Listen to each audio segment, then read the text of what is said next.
नमस्कार, दृष्टि आईएएस के यूट्यूब चैनल पे आपका फिर से स्वागत है। मेरा नाम है संजूर और आज हम आपके लिए फिर से टारगेट यूपीएससी 2024 के लिए हम लोग जो आज चैप्टर लेके आए हैं वो है प्रतिशत।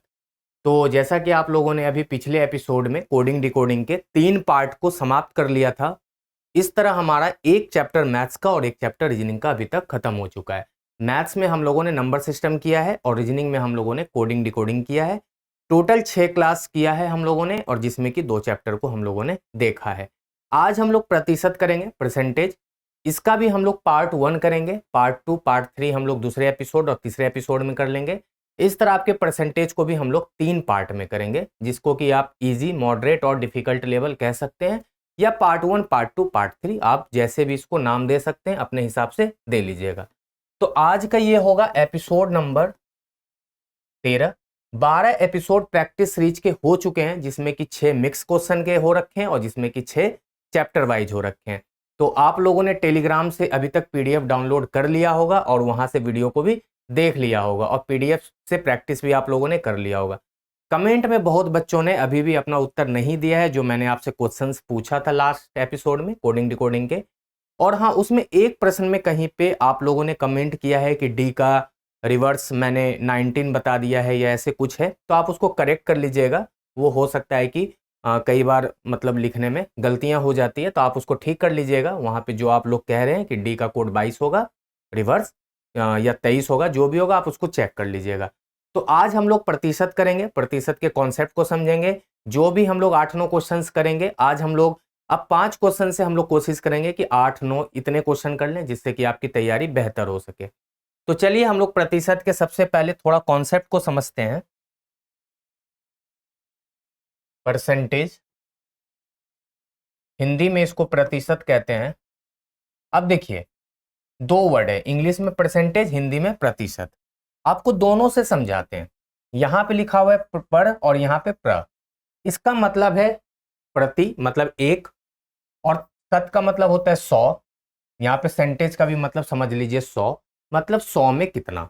एक्चुअल में प्रतिशत का मतलब होता है 100 में कितना, मतलब 100 में कितना। किसी भी चीज को 100 में बताना ही प्रतिशत है।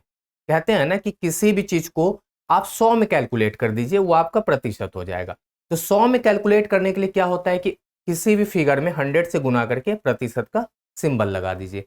या उसको अगर किसी चीज से आप कंपेयर करते हैं, तो कंपेयर करने वाला चीज नीचे होगा, जिसके बारे में पूछा जा रहा है वो हमेशा ऊपर होगा, और गुना 100 कर दीजिए। तो इसमें सबसे बेसिक चीज जो है, 2 बात समझना है आप लोगों को। एक है परसेंटेज इनटू फ्रैक्शन, मतलब परसेंटेज से आपको फ्रैक्शन में कन्वर्ट करने आना चाहिए, और फ्रैक्शन से भी परसेंटेज में कन्वर्ट करना आना चाहिए। तो दोनों चीज अगर आपको समझ में आ जाता है तो आपके लिए बनाना आसान हो जाएगा। मान लेते हैं कि परसेंटेज में यहाँ पे 75% हो, तो इसको फ्रैक्शन में कन्वर्ट करने का तरीका ये है कि 75 को आप 100 से भाग कर दें। ये जो परसेंटेज का सिंबल है ना, वो 100 से डिवाइड करने के लिए एक तरह से दिया जाता है। तो ये 25 या 75, 25 गुना 4 100, तो मतलब 3/4। कहते हैं ना 3/4, 3/4 ही प्रतिशत में क्या होता है 75, कि मतलब आप किसी भी चीज का 3/4 अगर आपको मिल जाता है तो आप 75% के हकदार हो जाते हैं। अगर इसको आप छोटा सा डेली लाइफ से अगर हम आपको समझाएं, तो ये पिज्जा है, पिज्जा का टुकड़ा 4 टुकड़े में होता है, 1 2 3 4। अगर आपको एक टुकड़ा मिलता है मतलब 1/4, अगर दूसरा टुकड़ा ये भी 1/4, ये भी 1/4 और ये भी 1/4, चारों मिलके बन जाता है एक टुकड़ा, है ना। 1/4 प्लस 1/4 प्लस 1/4 प्लस 1/4, मतलब 4/4, और 4/4 का मान 1 होता है। अगर आपको यहाँ 3/4 लिखा हुआ है, मतलब आपने 1 2 3, मतलब 3 टुकड़ा 4 में से, 4 में से अगर आपको 3 टुकड़ा मिला, मतलब कितना मिल गया आपको 75%। क्यों? क्योंकि देखिए 1/4 का मतलब क्या होता है 25%, 1/4 का मतलब 25%, ये भी 25 और ये भी 25। तो अगर आपको 3 टुकड़ा मिला तो देखिए 25 25 50 और 25 75, मतलब 3/4 75% के बराबर होता है। क्यों होता है आपको इस पिज्जे के टुकड़े से समझा दिया गया है। अगर आप बात करें फ्रैक्शन की, तो फ्रैक्शन में अगर मान लेते हैं 4/5 लिखा हो, 4/5 का मतलब हुआ कि 5 में से 4। आप कभी भी फ्रैक्शन को ऐसे पढ़िएगा कि 4/5 मतलब 5 में से 4, 3/8 मतलब 8 में से 3, मतलब नीचे जो होगा वो होगा कुल। आप ऐसे समझिए, अगर x/y हो मतलब y में से x, तो y को आप कुल समझना, और जिसके बारे में पूछा जा रहा है मतलब नीचे जो होगा वो टोटल नंबर होगा। ठीक है, हमेशा याद रखिएगा किसी भी चीज को कंपेयर हम लोग टोटल में से करते हैं। मान लेते हैं आपने 100 रुपए खर्च किया 500 में से, तो 500 में से 100 मतलब 500 होगा टोटल, और 100 जो आपने खर्च किया है। ये मतलब एक तरह से वेरिएबल होता है। तो 4/5 को हम क्या लिख सकते हैं परसेंटेज में, 4/5 गुना 100, और यहां पे परसेंटेज का सिंबल लगाना पड़ेगा। मतलब फ्रैक्शन को 100 से गुना करके सिंबल लगाना है परसेंटेज का, तो आपका वो परसेंटेज में आ जाएगा। तो देखिए ये हो जाएगा 80%। तो 80% का मान ही होता है 4/5, क्योंकि आप अगर 80% को दोबारा फ्रैक्शन में कन्वर्ट करेंगे तो 20 चौके 80, 20 पंचे 100 मतलब 4/5। तो 4/5 मतलब 5 में से 4, किसी भी टुकड़े का मतलब 5 टुकड़े का 4 टुकड़ा आपका, तो मतलब 5 में से 4। तो अगर ये सब चीज आपको याद रहेगा तो आप बहुत आसानी से प्रतिशत के सवाल को बना लेंगे। इसमें कोई फॉर्मूला नहीं होता है। अगर बहुत छोटा मोटा फॉर्मूला आएगा तो हम उसको डिस्कस कर लेंगे आपके साथ, और अगर फॉर्मूला नहीं आता है तो आपको समझा देंगे कॉन्सेप्ट से या ट्रिक से। तो आप कोशिश कीजिएगा कि फॉर्मूला कम से कम यूज करें प्रतिशत में, क्योंकि प्रतिशत में कोई भी फॉर्मूला नहीं होता है। सारा खेल यहाँ पे ट्रिक का है और कॉन्सेप्ट का है। तो चलिए हम सीधे क्वेश्चन पे आते हैं, क्वेश्चन से समझाएंगे आपको। पहला है कि यदि 60 के y प्रतिशत का x प्रतिशत 900 के 40% के बराबर है तो x y का मान ज्ञात करना है। देखिए सबसे पहले आपको बता दें कि आपको यहाँ पे प्रतिशत के बेसिक से लेकर एडवांस क्वेश्चंस मिलेंगे। अगर आपको ये लग रहा है कि बहुत आसान क्वेश्चन है, तो देखिए आसान आपको करना पड़ेगा अगर परसेंटेज आप पहली बार सीख रहे हैं। और जिन बच्चों ने सीख लिया है तो आपके लिए भी जरूरी है, क्योंकि आप यहाँ पे नए तरीके से बनाना सीखेंगे। तो पेशेंस रखिएगा, हर क्वेश्चन आपके लिए बहुत जरूरी है। तो 60 का y प्रतिशत का मतलब y/100 और x प्रतिशत का मतलब x/100 इज इक्वल टू 900 के 40% के समान है। आप बस इतना लिखना सीख गए तो आपका काम आसान हो जाएगा। जो बात कह रहा है बस आपको उसको एक्सप्रेस करना आना चाहिए। अगर इसको आप सॉल्व करेंगे तो देखिए क्या होगा। यहां पे देख पा रहे 100 आप काट सकते हैं नीचे, बहुत आसान है। क्यों? क्योंकि नीचे डिनोमिनेटर में दोनों के 100 है तो उसको हम हटा दिए। एक बार आप यहां पे और देख पा रहे हैं कि हम 0 भी कैंसिल कर सकते हैं, तो यहां पे बच गया 6xy, और इधर हो जाएगा 900 गुना 40 और गुना 10 भी हो जाएगा। क्लियर? तो हम एक्स वाई का मान आराम से यहां पे बता देंगे, 900 गुना 40 गुना 10 बटे 6। जब आप इसको सॉल्व करेंगे तो देखिए 6 से ये 150 बार में कट जाएगा ना, कट गया। और अगर 15 गुना 4 करेंगे तो 60 हो जाएगा, और 60 पे कितना जीरो लग जाएगा, 1 2 और 3 जीरो और लगा दीजिए। मतलब हम कहेंगे कि एक्स वाई का जो मान है ना वो कहीं ना कहीं 60,000 के बराबर है। यहाँ पे एक्स वाई का ही मान पूछा जा रहा था और आपने सीधा सीधी एक्स वाई ही निकाल लिया। तो मेरा एक्स वाई का मान कितना आ गया, 60,000, और यही मेरा सही उत्तर है। तो चलिए आज इस क्वेश्चन को आप समझ ही गए होंगे, हम अगले क्वेश्चन को देखते हैं। एक संख्या दूसरी संख्या का 40% है, बड़ी संख्या छोटी संख्या से 21 अधिक है, तो बड़ी संख्या ज्ञात कीजिए। अब यहाँ पे दो संख्या है, एक होगा x और एक y, a b कुछ भी आप मान लीजिए।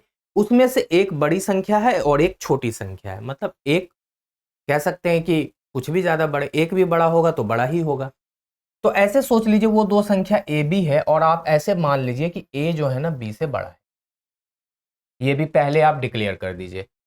तो बड़ी संख्या छोटी से 21 अधिक है, 21 अधिक है का मतलब a में अगर b में अगर 21 जोड़ देंगे तो वो a बन जाएगा। ये हो गया। अब यहां पे कह रहा है एक संख्या दूसरी का 40% है, तो हम कह सकते हैं b जो है ना वो a का 40% हो गया। क्यों? इसलिए मैंने b को a का 40% लिखा, क्योंकि b यहां पे छोटा है a से। इसका क्या मतलब हुआ कि b जो है ना वो केवल और केवल a का 40% के बराबर है। मतलब अगर a 100 होगा तो b 40 होगा, ऐसा आप सोच सकते हैं। लेकिन चलिए मुझे उसकी जरूरत नहीं है। आप यहां पे देखिए, अब 40% को आपको फ्रैक्शन में लिखने इसलिए सिखाया गया था कि बार बार आप परसेंटेज का यूज कम करें, तो इसको हम 2/5 लिख सकते हैं। तो अगर आप परसेंटेज की जगह यहाँ पे सीधा 2/5 लिख देते तो आप एक स्टेप कम कर लेते। अब हम b/a, ठीक है, b तो इधर है ही, b/a इसको इधर ले आते हैं तो ये हो जाएगा 2/5 के बराबर। देखिए अब यहां से मेरा काम आसान हो गया। क्या आसान हो गया? तो हम इसको लिख सकते हैं ना, b/a का जो मान है वो 2:5 के बराबर। इसका क्या मतलब हुआ कि अगर b 2 है तो a 5 है, अगर b 2 है तो a का मान 5 होगा। ऐसे सोच लीजिए कि a का मान 5 और b का मान 2, 1 मिनट के लिए अगर यही हो तो क्या ही दिक्कत है। तो हम देख पा रहे हैं ए बी से कितना ज्यादा है, 3 यूनिट ज्यादा है ना, 5 में 2 गया, 3 यूनिट ज्यादा है। एक्चुअल में यहाँ पे बोला 3 यूनिट नहीं 21 ज्यादा है, तो हम कह सकते हैं 3 यूनिट का ही मान 21 है। तो 1 यूनिट का मान कितना हो जाएगा, 21/3 मतलब 7 के बराबर। आपसे पूछा जा रहा है बड़ी संख्या, बड़ी संख्या कितना है, 5 यूनिट। तो 5 यूनिट का मान हो जाएगा 7 × 5, इट मीन्स 35। मतलब 35 ही वो मतलब संख्या है ना, जो सबसे बड़ी है। और छोटे संख्या का अगर मान पूछा जाए तो 7 × 2 करेंगे तो 14 आएगा। तो देखिए 35 में अगर आप 14 को दोबारा घटाइएगा तो आंसर आपका 21 ही आएगा, है ना। तो सही जवाब है मेरा 35। अब देखिए अगले क्वेश्चन को, दो संख्याएं एक तीसरी संख्या से क्रमशः 12.5% और 50% अधिक है, तो पहली संख्या को दूसरी संख्या के प्रतिशत के रूप में ज्ञात कीजिए। आपको एक बात और बता दें कि यहाँ पे प्रतिशत के आपके जो भी 7-8 क्वेश्चन आज देखेंगे आप लोग, ये सारे क्वेश्चन अपने में बिल्कुल अलग होगा। मतलब अब हम लोग प्रतिशत में अगर मान लेते हैं बहुत, तो बहुत अगर हम लोग 25 क्वेश्चन भी करते हैं ना, तो 25 क्वेश्चन बिल्कुल अपने में अलग होगा। और आप इतना यकीन रखें कि उस 25 क्वेश्चन से बाहर आपसे प्रतिशत से नहीं पूछा जाएगा। मतलब कि क्वेश्चंस का डिफिकल्टी लेवल बढ़ा सकता है, कॉन्सेप्ट वही रहेगा, तरीका वही होगा बनाने का जो आपको यहाँ पे सिखाया जाएगा। बस वहां पे आपके डिफिकल्टी लेवल में थोड़ा सा 19-20 कर सकता है, कॉन्सेप्ट में कोई चेंजेस नहीं होगा। अगर आप इस 25 क्वेश्चंस के बेसिक्स को समझ जाएंगे और इस 25 क्वेश्चंस के आधार पे आप बहुत सारे क्वेश्चंस को प्रैक्टिस कर लेंगे, जो भी आपके पास बुक्स होगा, जो भी आप स्टडी मटेरियल यूज कर रहे होंगे, उससे अगर आप सॉल्यूशन बना लेते हैं, उसके क्वेश्चंस को सॉल्व कर लेते हैं, तो आपका प्रतिशत में कहीं भी एक भी क्वेश्चन नहीं रुकेगा। तो चलिए हम इसको करते हैं। दो संख्याएं तीसरी संख्या, मतलब 3 संख्याएं ए बी और सी, ऐसा सोच लीजिए। ये 3 संख्या दी हुई है, लेकिन इसका मान मेरे पास नहीं दिया हुआ। ये कहा जा रहा है कि दो संख्याएं जो है, मान लेते वो दो संख्या ए और बी है, तीसरी संख्या से सी से क्रमशः 12.5% और 50% अधिक है। अगर हम मान लेते तीसरी संख्या को 200, तो कोई फर्क पड़ेगा? तो ये 200 से जो ए है ना वो 12.5% अधिक है, और 200 से जो बी है वो 50% अधिक है। तो कहा जा रहा है कि पहली संख्या दूसरी के प्रतिशत के रूप में बताना है। वो तो बात की बात है। अब आप पूछेंगे कि सी को आपने 200 क्यों माना है? तो इसलिए माना है क्योंकि थोड़ा फ्रैक्शन वगैरह से बच जाएंगे, डेसिमल से बच जाएंगे। अब कहा जा रहा है कि सी से ए जो है ना वो 12.5% अधिक है। तो देखिए 12.5% अधिक होने का मतलब तो ए का मान क्या हो जाएगा, 200 का 112.5/100। आपको एक बात बता दे, और किसी भी चीज का 10% अधिक होने का क्या मतलब होता है कि उसके मान में 10 जोड़ दीजिए, 100 में 10 जोड़ दीजिए तो 110%। अगर किसी भी चीज में 10% कम बोला जा रहा है या कम करने कहा जा रहा है, तो 100 में 10 घटाइए मतलब 90%, मतलब उस मान का 90%। ये एक तरह से डायरेक्ट आप निकाल सकते हैं। बार बार आपको इसमें करने की जरूरत नहीं पड़ेगी कि पहले आप 12.5% निकालिएगा फिर ओरिजिनल मान में जोड़िएगा। बात वही है, समय आपका ज्यादा लगेगा।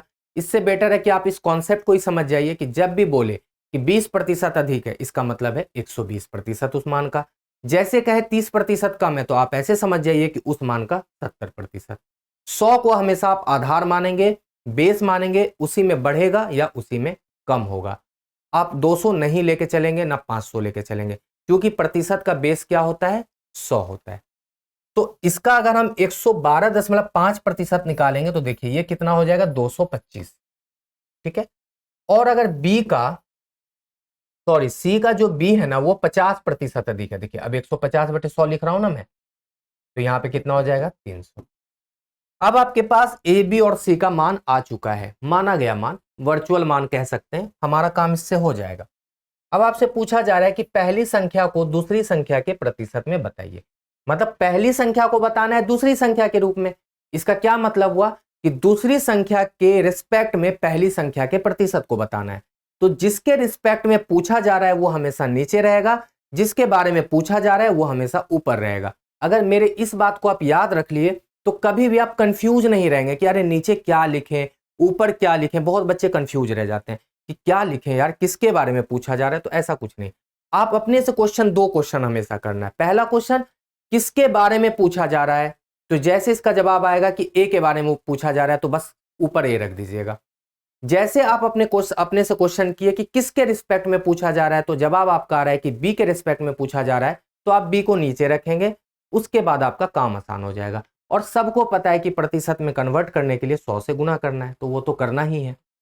तो यहां पहली संख्या को पूछा जा रहा है तो 225, किसके रिस्पेक्ट में, 300 के रिस्पेक्ट में, गुना 100, क्यों, प्रतिशत में कन्वर्ट करना, क्योंकि ये फ्रैक्शन है ना, फ्रैक्शन को परसेंटेज में कन्वर्ट करना है, 100 से गुना करना ही है।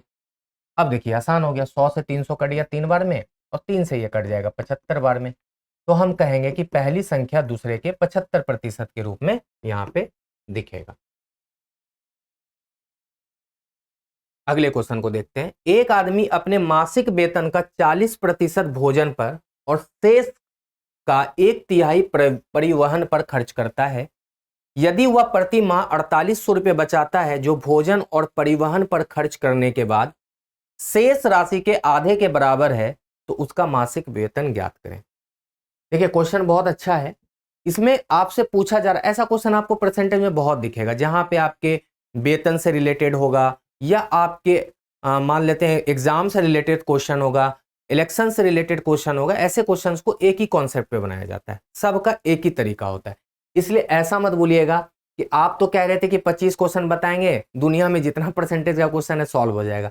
देखिए पैटर्न चेंज हो सकता है, लैंग्वेज चेंज हो सकता है। यहाँ पे मैं बता रहा हूँ आपको वेतन का क्वेश्चन, वहां पे इसी क्वेश्चंस को आपसे हो सकता है कि एग्जाम से रिलेटेड पूछ ले, हो सकता है कि आपसे इलेक्शन के रिलेटेड पूछ ले, लेकिन पैटर्न तो वही है ना।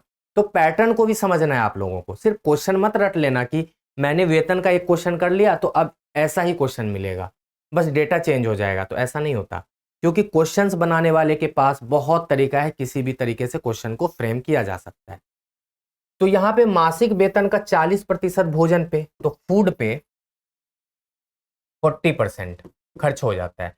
आप ऐसे सोच लीजिए कि मासिक वेतन अगर मेरा 100 रुपये हो, या उस व्यक्ति का मासिक वेतन 100 रुपये रहा होगा, तो 40% बहुत आसानी से निकल जाएगा कि फूड पे 40% खर्च हुआ, मतलब 40 रुपये।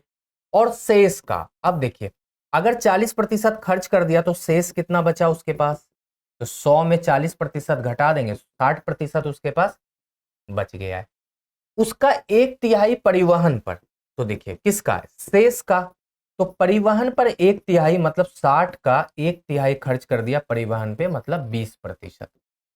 उसके बाद कह रहा है कि वह प्रति माह 4800 रुपये बचाता है, प्रति माह 4800 रुपये बचाता है जो भोजन और परिवहन पर खर्च करने के बाद शेष राशि के आधे के बराबर है। तो देखिए भोजन और परिवहन पर कितना खर्च हो रहा है, फूड प्लस ट्रांसपोर्ट पर कितना खर्च हो रहा है, तो 40 प्लस 20 है ना, इतना ही तो खर्च हो रहा है फूड और ट्रांसपोर्ट पे, 60 है ना। 60% यहां पे खर्च हो रहा है किस पर, फूड और ट्रांसपोर्ट पे। उसके बाद देख रहे हैं फूड और ट्रांसपोर्ट पे 60% खर्च हो रहा है, और उसका राशि के आधे के बराबर है, मतलब उस राशि के आधे के बराबर है। तो 60 का आधा कितना हो जाएगा, इसको 2 से भाग कर देंगे तो 30, तो 30% क्या हो जाएगा, कहीं ना कहीं सेविंग के बराबर है, क्योंकि वो भोजन और परिवहन में खर्च करने के बाद शेष राशि का आधा जो है ना वो क्या है, किसके बराबर है, सेविंग के बराबर। तो सेविंग यहां पे कितना शो हो रहा है, 4800 रुपए। तो हम कह सकते हैं कि जो 4800 है ना वो कहीं ना कहीं 30% के बराबर है। तो हमसे क्या पूछा जा रहा है, उसका मासिक वेतन। तो मासिक वेतन मेरे से पूछा जा रहा है तो गुना 100 करना पड़ेगा, क्योंकि मासिक वेतन आपने कितना माना था, 100। यहां पे एक बार फिर से देख लीजिए, 40% भोजन पे है, शेष आपका बच रहा है 60, 60 का 1/3 खर्च हो जाता है आपका परिवहन पे, तो फूड और ट्रांसपोर्ट दोनों मिला के खर्च हो जाता है आपका 40 + 20 60, क्योंकि यहां पे साफ साफ कह रहा है फूड और ट्रांसपोर्ट पे खर्च होने के बाद शेष का। अच्छा, फूड और ट्रांसपोर्ट पे खर्च होने के बाद शेष का, फिर समझिए थोड़ा सा यहां पे आपको कंफ्यूजन, क्वेश्चन पढ़ने में कंफ्यूजन हो गया। यहां पे क्या हुआ, फूड प्लस ट्रांसपोर्ट पे खर्च होने के बाद शेष का, तो खर्च आपने किया है कितना 60, तो आपके पास शेष बचा कितना 100 में 60 घटाइए, मतलब 40% आपके पास बच गया। अब इसका आधा कितना होगा, तो 40/2 मतलब 20%। 20% क्या है, कहीं ना कहीं उसके पास सेविंग है, तो ये जो 20% है ना वो कहीं ना कहीं किसके बराबर है, 48 के बराबर। तो यहां पे क्या हो जाएगा, अब 20 हो जाएगा। और आपसे क्या पूछा जा रहा है, आय, तो यहां आय कितना है 100। अब इसको कटा दीजिए तो ये हो जाएगा 24,000 के बराबर। तो मेरा सही जवाब क्या हो जाएगा, 24,000। ठीक है ना, सही जवाब है 24,000। तो चलिए अगले क्वेश्चन को देखते हैं। अगला क्वेश्चन है, चीनी की कीमत में 40% की वृद्धि हुई है। यदि चीनी पर खर्च पहले जैसे ही रखना है तो खपत में कमी और मूल खपत के बीच का अनुपात ज्ञात करना है आपको। देखिए बहुत ही शानदार क्वेश्चन है, ऐसे क्वेश्चन बहुत देखे जाते हैं। इसमें दो तरीके से क्वेश्चन पूछे जाते हैं, एक तो आपको दिख गया स्क्रीन पे, दूसरा इसी पैटर्न पे होगा कि चीनी के मूल्य में 20% की वृद्धि हो जाती है तो खर्च में कितने प्रतिशत की कमी की जाए कि हमारा जो मतलब खर्च है उसमें कोई भी बहुत ज्यादा वृद्धि ना हो, मतलब खर्च अपरिवर्तित रहे। ऐसा क्वेश्चन आपको देखने को मिलेगा। तो लगभग वैसा ही है, चीनी की कीमत में 40% की वृद्धि हो जाती है, तो यहां पे आप सीधा लिख दीजिए वृद्धि कितनी हो गई 40% की। तो चीनी पर खर्च पहले जैसा ही रखना है, मतलब आपको क्या करना है कि अपने खर्च में नहीं बढ़ा वृद्धि करनी है, तो आपको अपने खपत में कमी करनी पड़ेगी ना। तो खपत में कमी और मूल खपत, तो जाहिर सी बात है खपत जो कम किए हैं और जो मूल खपत जो ओरिजिनल आप खपत कर रहे थे उसके बीच का आपको अनुपात पूछा जा रहा है। इसमें एक स्टेप ज्यादा पूछ लिया, पहले यही रहता था कि चीनी पर खर्च पहले ही जैसा रखना है तो खर्च में अपने कितने प्रतिशत की कमी करनी पड़ेगी। तो पहले उतना तो हम निकालेंगे ही। देखिए इसका एक तरीका है, अगर वृद्धि हो जाए और आपको खर्च में कमी करना है तो कमी प्रतिशत का जो फॉर्मूला है वो हमेशा होता है वृद्धि, जितने प्रतिशत वृद्धि हुए ऊपर रख दीजिए वृद्धि प्रतिशत, और 100 प्लस वृद्धि प्रतिशत और गुना 100 और प्रतिशत का सिंबल लगा दीजिए। ये तो तरीका है डायरेक्ट आंसर लाने का। अगर मान लेते कमी हो जाता है इसमें चीनी के मूल्य में, चावल के मूल्य में, और आपको अपने खर्च में अब वृद्धि करनी है, तो जितनी कमी हुई है उसको ऊपर रखिए, कमी प्रतिशत अब बटे 100 माइनस कमी प्रतिशत और गुना 100% का सिंबल।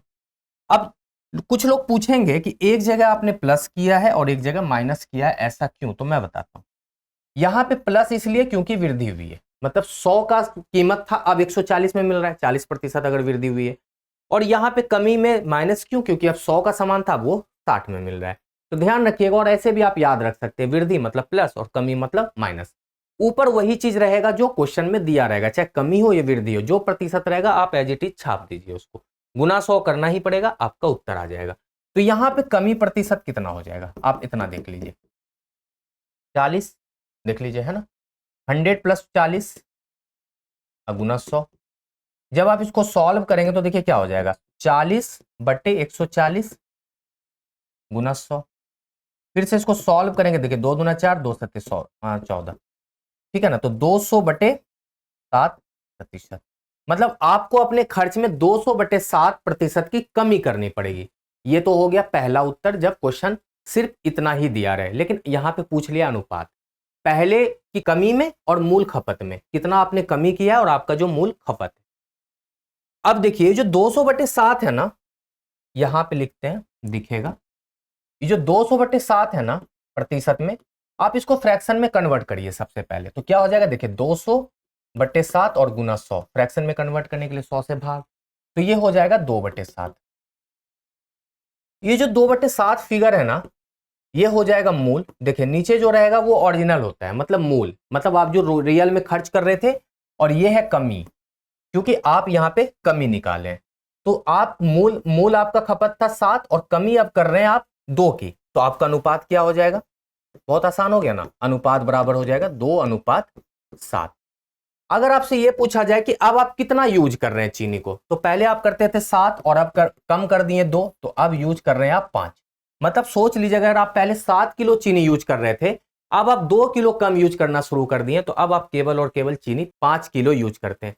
मतलब आप 7 किलो अगर पहले 100 रुपये में लाते थे, अब आप 5 किलो 100 रुपये में मिलता है। बस यही है कॉन्सेप्ट। अब देखिए अगले क्वेश्चन को, एक स्कूल में लड़कों और लड़कियों की संख्या का जो अनुपात है वो है 3:2। यदि 20% लड़के और 25% लड़कियां असफल है, तो उत्तीर्ण होने वाले स्कूल के छात्रों का प्रतिशत आपको ज्ञात करना है। मतलब पास होने वाले छात्रों का, छात्र में क्या है, लड़के और लड़कियां दोनों आ जाएंगे।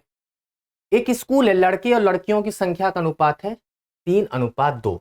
तो हम ऐसे सोच लेते हैं, स्कूल है ये, इसमें क्या है, लड़के हैं यहां पे और यहां है लड़कियां। ठीक है, अनुपात है 3:2, मतलब यहां 3 लड़के और 2 लड़कियां। हम 2 0 और लगा दे, कोई फर्क तो पड़ना है नहीं रेशियो में, उससे मेरा काम आसान हो जाएगा। 20% लड़के और 25% लड़कियां फेल हो जाती है, असफल है। तो यहां पे देखिए असफल लिख दीजिए। तो असफल कितने कितने लड़के हैं, 20, तो 300 का 20 कितना हो जाएगा, 60। तो सफल लड़के कितने हो जाएंगे, 240, है ना। क्लियर। अब 25% लड़कियां असफल है, तो 200 का 25% कितना हो जाएगा, 1/4 करेंगे तो 50 हो जाएगा, मतलब 150 सफल है। अब देखिए, आप चाहे तो इस स्टेप से बच सकते हैं। आपको केवल सफल छात्रों का प्रतिशत पूछा जा रहा है, तो टोटल सफल छात्र कितने हो जाएंगे, देखिए 390, है ना। तो सफल छात्रों का प्रतिशत कितना हो जाएगा, सफल प्रतिशत, 390 छात्र सफल होते हैं कुल 500 में से, है ना। 300 + 200 कितना हो जाएगा, 500 में से, तो 100 में कितना। तो जब इसको आप सॉल्व करेंगे तो देखिए 5 7 35, 5 8 40, मतलब 78% जो विद्यार्थी है ना, वो कहीं ना कहीं स्कूल में सफल हो रहे हैं। अब यहाँ पे देखिए, आप एक स्टेप कैसे बच सकते थे, जो मैंने आपको अभी बताया, इसको आप नहीं भी करते तो मेरा काम आसान हो जाता। क्यों? अब एक बात समझिए, 20% लड़के अगर असफल होते हैं, तो जाहिर सी बात है 80% सफल हो रहे होंगे, तो हम 300 का डायरेक्ट 80% निकाल देते, 240। और अगर 25% लड़कियां असफल है, तो 75% लड़कियां सफल हैं, तो मतलब 300 का 75% निकाल देते, तो 150 हो जाता। तो हम इससे बच सकते थे। अब देखिए अगले क्वेश्चन को, दो संख्याएं जो है वो 3:2 के अनुपात में है। यदि छोटी संख्या का 10% 45 में जोड़ा जाता है, जो बड़ी संख्या के 20% और 15 के योग के बराबर है, तो छोटी संख्या ज्ञात कीजिए। फिर देखिए, इससे भी अच्छा क्वेश्चन है थोड़ा सा हटके, कि दो संख्याएं हैं 3:2 में। ठीक है, तो मान लेते हैं दो संख्या है ए और बी, इसका अनुपात है 3:2। हम इसको ऐसे लिख देते हैं कि ये जो है ना 3x और 2x है, 3x और 2x है। x लगा लिए, थोड़ा सा कभी कभी x का यूज करना पड़ता है। तो छोटी संख्या का 10%, छोटी संख्या 2x है, तो 10% का मतलब 1/10, तो हम सीधे 2x/10 लिख लें, क्योंकि 10% का मान हो जाता है 1/10। तो 2x गुना 1/10 करेंगे तो 2x/10 ही तो होगा। तो इतना लंबा चौड़ा करने से बचने के लिए हम सीधे 2x/10 लिख लिए। यही तो है परसेंटेज को फ्रैक्शन में कन्वर्ट करने से फायदा। इसमें 45 जोड़ना है तो 45 जोड़ दीजिए। जो बड़ी संख्या के 20%, 20% का मतलब 1/5, तो 3x/5 लिख लेंगे डायरेक्ट, है ना। और 15 के योग के बराबर है, तो 15 जोड़ दीजिए, सॉल्व कर लीजिए। देखिए सॉल्व करेंगे तो ऐसा कीजिए, दोनों को ना, इसका भी 10 ही बना दीजिए, इसको थोड़ा आसान हो जाएगा। अगर इसको हम 10 बनाए 3x/5 को, तो 6x/10 लिख लें, कोई दिक्कत तो नहीं है, बात तो वही है। अब देखिए, इसका एलसीएम 10 हो जाएगा, तो ऊपर हो जाएगा 2x + 450 इक्वल टू 6x + 150/10। क्यों कर दिए 10 10? इससे ये फायदा हुआ कि ये 10 कैंसिल हो गया। अब देखिए, ये उधर चला जाएगा, ये इधर आ जाएगा, मतलब 4x का जो मान है वो कहीं ना कहीं 300 के बराबर हो जाएगा। तो x का मान यहाँ पे हो जाएगा 75, है ना। अब आपसे पूछा जा रहा है कि छोटी संख्या, तो छोटी संख्या यहाँ 2x, तो 2x का मान कितना हो जाएगा 75 गुना 2 मतलब 150। तो हम कह सकते हैं कि छोटी संख्या कितनी है 150। बहुत आसान क्वेश्चन था, आप इस बात को समझ गए ना क्यों 6x/10 लिखे। सबसे पहले तो 3x का बोल रहा था वो कितना 20%, तो देखिए ऐसे लिख सकते थे ना, तो आप ऐसे समझ लीजिए कितना हो जाएगा 3x/5, और दोनों में 2 2 से गुना कर दिए तो 6x/10 हो गया। तो कोई बच्चा को कंफ्यूजन ना रहे इसलिए हम एक एक स्टेप करके आपको बता रहे हैं। चलिए अंतिम क्वेश्चन को देखते हैं, थोड़ा अच्छा क्वेश्चन है। 40% दूध वाले मिश्रण के 15 लीटर में 10% शुद्ध दूध मिलाया जाता है, यहां दूध कर लीजिए, शुद्ध दूध मिलाया जाता है, तो घोल में पानी का प्रतिशत आपको ज्ञात करना है। मतलब यहाँ पे क्या 40% दूध, मतलब यहाँ पे दूध में कहीं ना कहीं पानी तो रहता ही है ना। तो ऐसे सोचिए कि 15 लीटर का एक मिश्रण है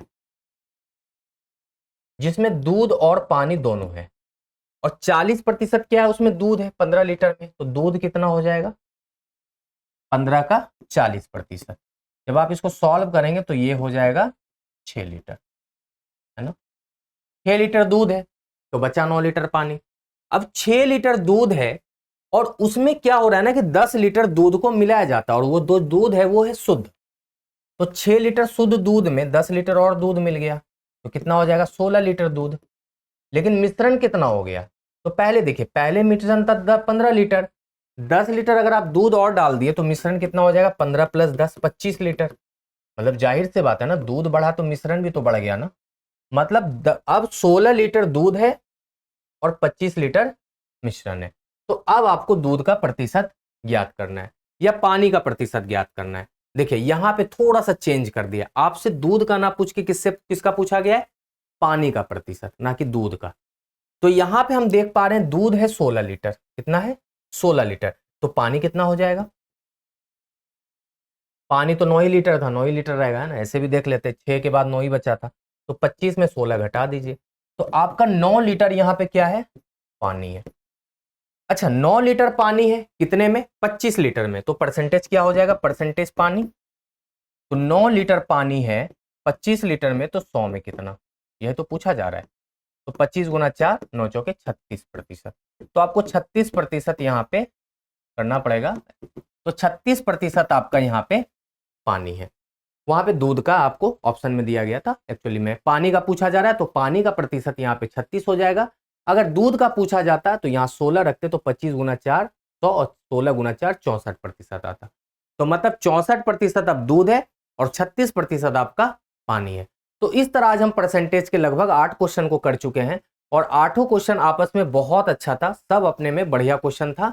तो आप इस 8 क्वेश्चन को दोबारा घर पे प्रैक्टिस करेंगे और अच्छे से प्रैक्टिस करेंगे, जिससे कि आपका कॉन्सेप्ट हमेशा के लिए क्लियर हो जाए परसेंटेज से, और आप परसेंटेज के कोई भी क्वेश्चंस को एग्जाम में ना छोड़ें। तो चलिए जल्दी से आप टेलीग्राम के चैनल से पीडीएफ को भी डाउनलोड कर लें, और वीडियो के लिंक पे क्लिक करके लोगों को शेयर करें, हमारे यूट्यूब चैनल को सब्सक्राइब कर लें, वीडियो पे कमेंट करके जरूर बताएं कि आपको सेशन कैसा लगा, और पिछले भी एपिसोड को आप बार बार देखें जिससे कि आपका प्रैक्टिस होता रहे। और पीडीएफ डाउनलोड करके इस 8 क्वेश्चन को आप दोबारा बनाइएगा। अगर आप चाहें तो डेटा चेंज करके आप खुद से क्वेश्चन क्रिएट कर सकते हैं, इतना आप कर लेंगे तो आपको क्वेश्चंस बनाने की कैपेसिटी बढ़ जाएगी। तो इस तरह हम आपसे मिलते रहेंगे, सप्ताह में 3 दिन आपके लिए हम आते हैं एपिसोड लेके। तो आप हर दिन के बाद जो अगले दिन आपका नहीं होता है एपिसोड, तो आप उसमें घर पे प्रैक्टिस करें, जिससे कि आपकी तैयारी बेहतर हो सके। 2024 में काफी समय है, आप अभी से हमारे साथ जुड़ जाएं। तो चलिए मिलते हैं अगले एपिसोड में, आज के लिए शुक्रिया।